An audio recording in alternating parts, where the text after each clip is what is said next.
Hey folks, welcome back to another episode of Weekend Workbench. Today we're taking a look inside this photoelectric smoke detector. It had previously started sounding and it wouldn't stop, wouldn't shut off. It has since stopped doing that. If I put a battery in it now, it works correctly. So we put together a camera a couple weeks ago here, and the whole idea was to take a look and see if we could see the photoelectric eye in here. So since we don't know if it had something contaminated or why it was sounding continuously, I don't really trust it to put back into service. So let's take it apart and see how it works.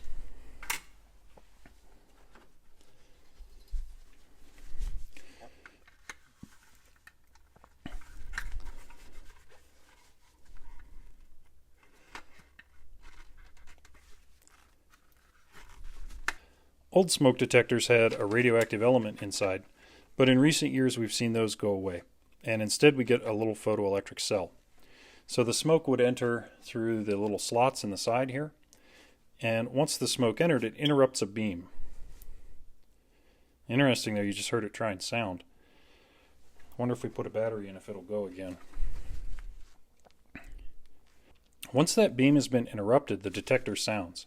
Something, smoke, dust, particles, spiders, whatever, have broken that beam, and that's what sets the detector to sounding. So this particular detector, when it goes off, sounds like this.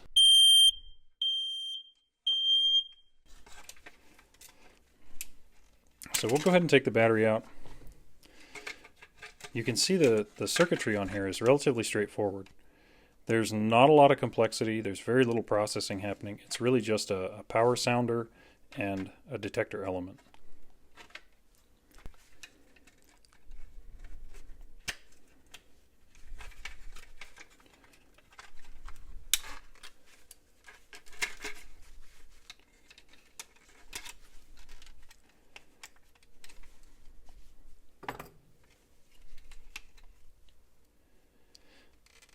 Now here you can see the little chamber where we have our IR emitter. It does not have a direct line of contact to the receiver, but instead it's bouncing IR around inside of here. Now we can't see the infrared, but if we put a battery in here, it should light up.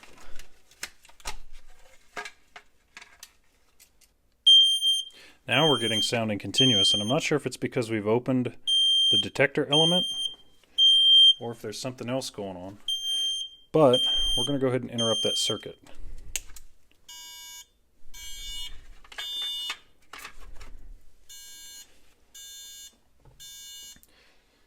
So now, in order for us to see this detector element in action, we've got our camera we modified powered up, and we'll go ahead and shut off all the lights so that you can see what's happening inside.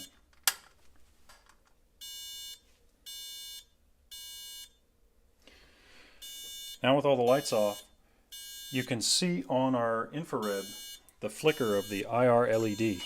And if we actually cover that up,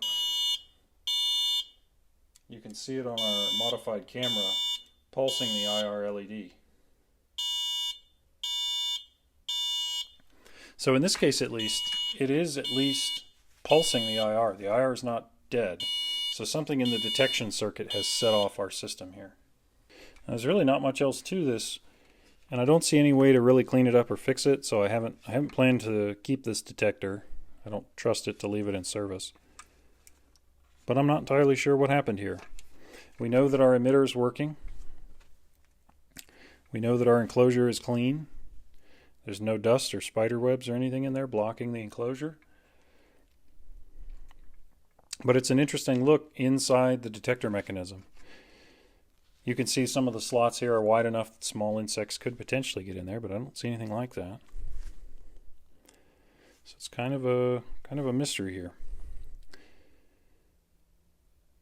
If nothing else, it's an interesting look inside the smoke detector at the infrared LED emitter system.